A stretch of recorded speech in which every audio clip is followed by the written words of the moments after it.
Chance to look around. We're sure proud of this place, and I want to thank Ken Hirsch for leading it.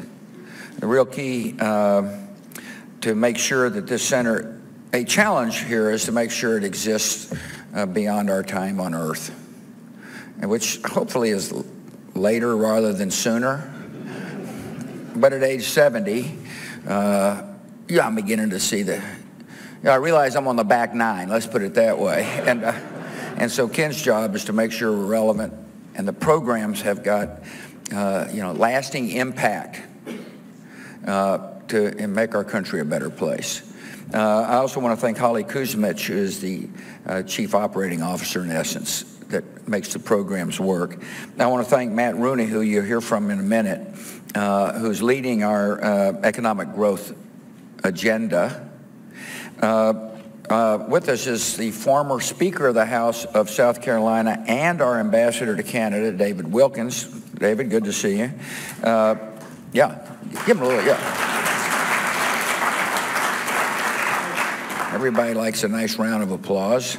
I also want to thank the NASCO folks, Ken Allen and Tiffany Melvin, for what you're doing and helping organize this conference. And what we're going to talk about is important, but before we do so, I want to get to the news of the day.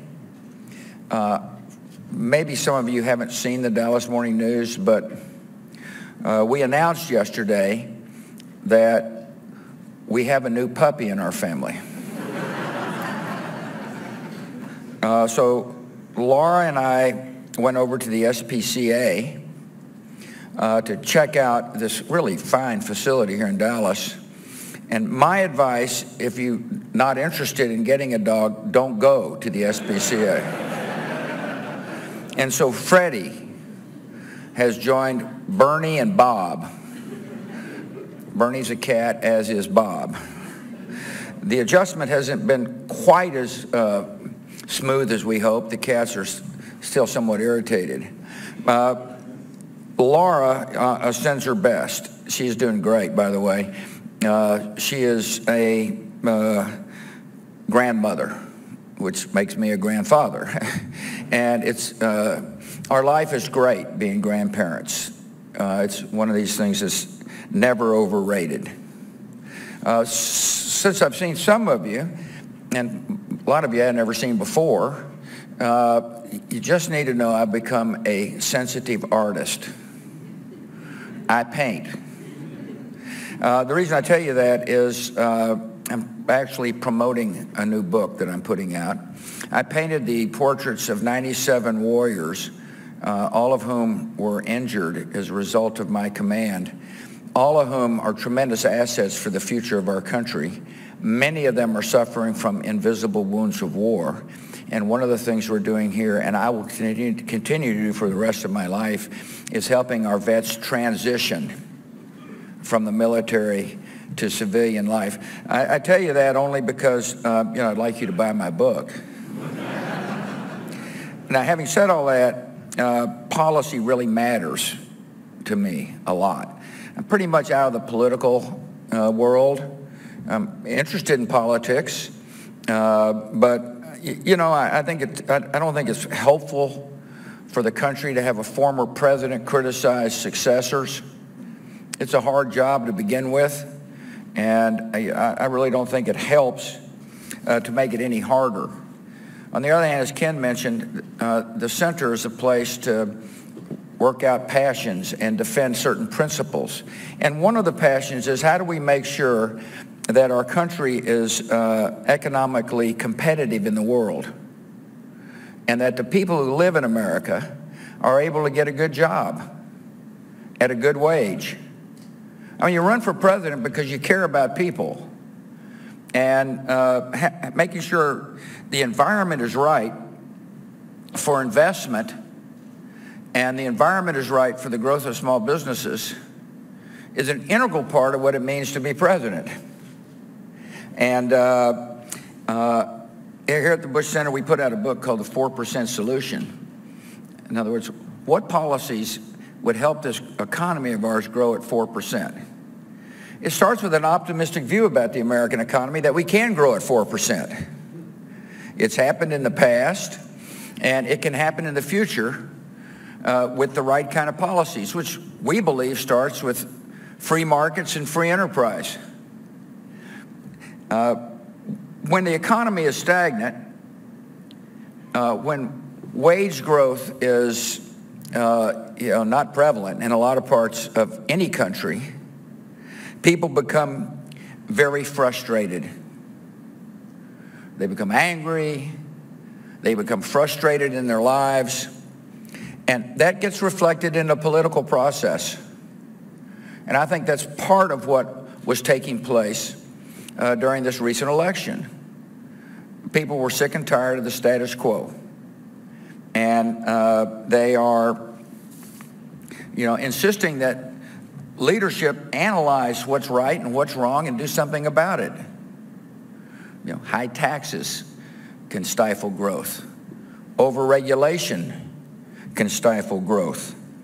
But one of the things that's important for the people who are frustrated and angry, a lot of working people in our country, is that in order to close the wage gap, for example, trade is beneficial.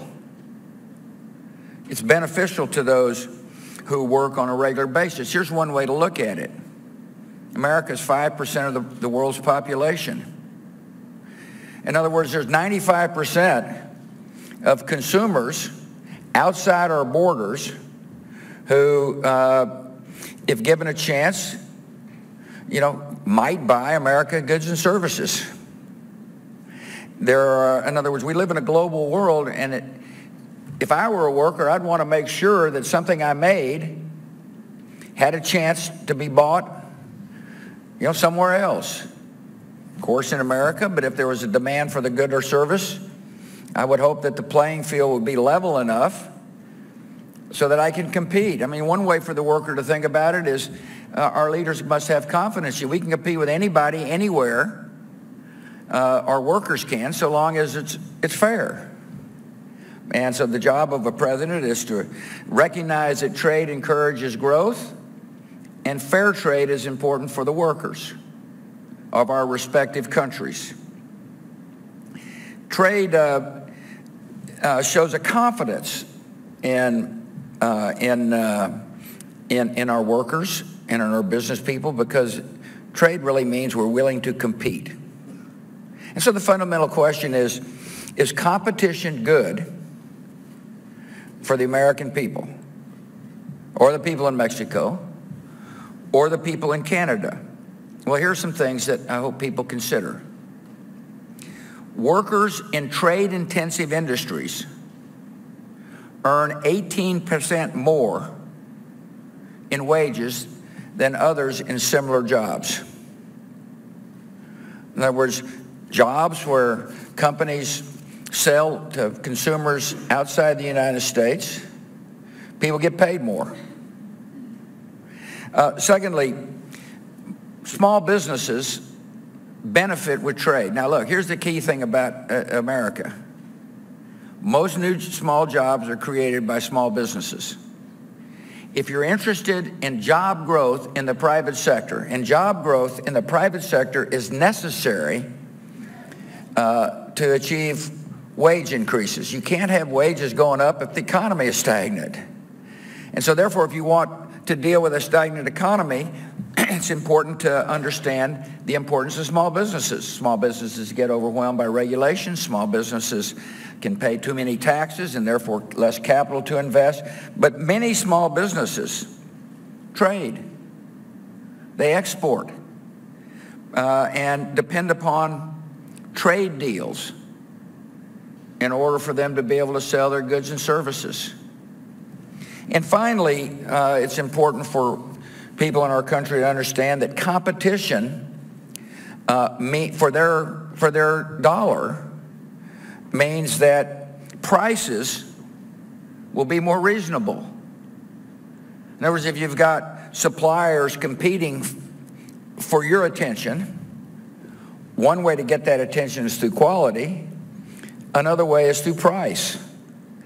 It's in our interest that we have people selling in the United States to compete for with the U.S. consumer. And so many argue that consumers benefit because because the purchasing power of the consumer is increased by about 30% as a result of trade. And so here are some reasons people need to think about it in a positive light. Now look, I understand anger, and some people might have been angry when I was president. But anger shouldn't drive policy. What needs to drive policy is what's best for the people who are angry. And how does that benefit people in our country and in the countries in the neighborhood? The other thing that's interesting about trade, if you really analyze it, trade and investment drives technological innovation. I remember when I was the governor of Texas, there weren't a lot of people developing apps. In other words, there was a like kind of old style trade. And all of a sudden, the world becomes innovative and it changes. And the dynamic changes of how people make a living. And that's important to recognize. In an innovative driven world, there is a lot of change. Now, again, I understand that the transformation of our economy creates angst. And the fundamental question is, what do we do about it? And deny reality or adjust. I think it's in the interest of the working people we adjust. I remember going to North Carolina. It used to be one of the leading textile manufacturing states in the country. Competition was such that a lot of those trade jobs disappeared, and it was very painful for a lot of people. But an interesting thing took place. Workers who were displaced received help in training for new jobs. And North Carolina diversified, and they became a high-tech hub and a hub for innovative health care. And workers were helped to better understand those jobs which paid more. And so the question is, are we going to be a dynamic economy or a stagnant economy? I think we ought to be a dynamic economy. And a lot of it centers on helping people understand the realities of the world in a positive way. The NAFTA, I know, is like, somebody said NAFTA is a 4-letter word. No, it's a 5-letter word. I remember as a kid growing up in Texas and going down to the valley, the Rio Grande Valley. It's like going into a third world country on both sides of the border. I would urge people to go down to the border now and see how transformed the border is. There's a thriving middle class on both sides of the Rio Grande River. It's in our interests as a nation that be the case.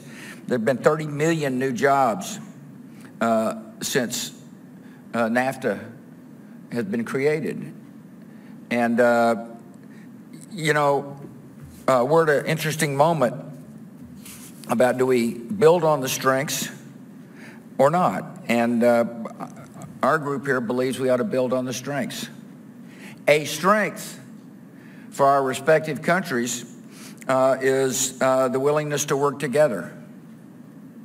Canada, Mexico, and the United States. People say, oh man, how can we possibly compete with a emerging economy like China?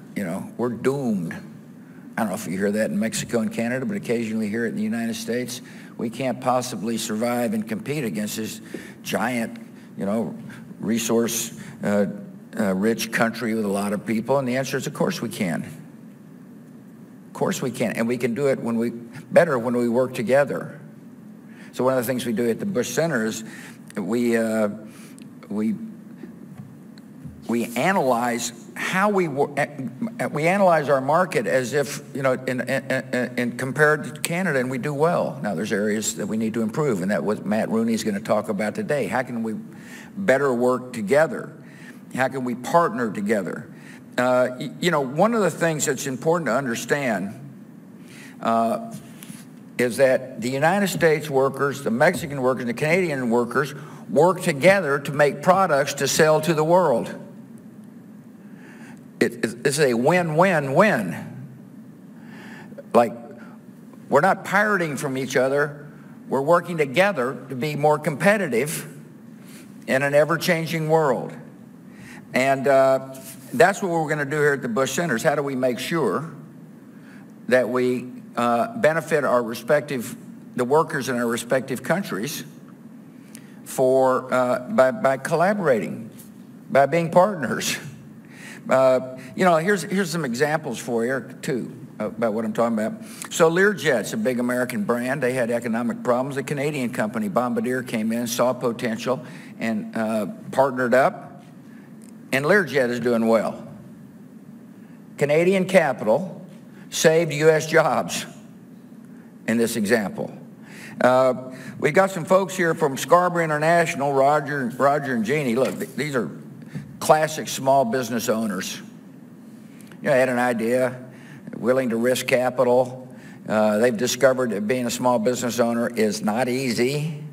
And they have built and are building a mid-sized provider of shipping and warehousing to customers all throughout the Midwest,